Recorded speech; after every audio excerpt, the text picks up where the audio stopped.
tiens d'abord à remercier Mathieu Azoire pour la qualité de sa présentation aujourd'hui. Déjà, c'était le cas en commission, et son travail, de même que les services régionaux pour leur accompagnement. Notre groupe soutient depuis longtemps la stratégie en faveur des tiers-lieux, convaincu qu'ils constituent de véritables espaces d'innovation sociale et de coopération locale. Au service, et ça a été dit par Mathieu d'ailleurs, on avait échangé là-dessus en commission, au service d'une décentralisation réelle.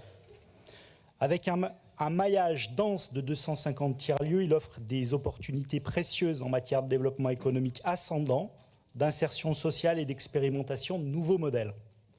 En somme, ils sont un levier essentiel pour faire région. Et j'insiste sur cette dimension tiers-lieux pour faire région. C'est pourquoi nous voterons favorablement cette stratégie régionale.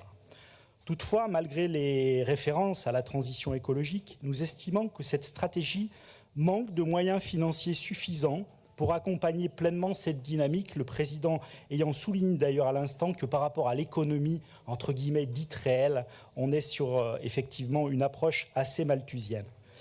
Donc des choix plus volontaristes sont nécessaires pour garantir la réussite de cette ambition et nous espérons qu'une ligne plus conséquente sera actée lors d'un éventuel budget supplémentaire. Bref, la direction est bonne, mais il manque les moyens et peut-être aussi une vision stratégique plus agile, d'autant plus dans le contexte malheureux du désengagement massif de l'État et de la réduction des budgets dédiés à l'économie sociale et solidaire. Nous le voyons, nous, ici, au niveau régional. Renforcer la durabilité et la résilience des tiers-lieux, c'est précisément l'objectif de notre amendement. Il s'agit d'intégrer des mesures concrètes pour la transition écologique via notamment l'appel à manifestation d'intérêt, qui vise à réduire l'empreinte carbone.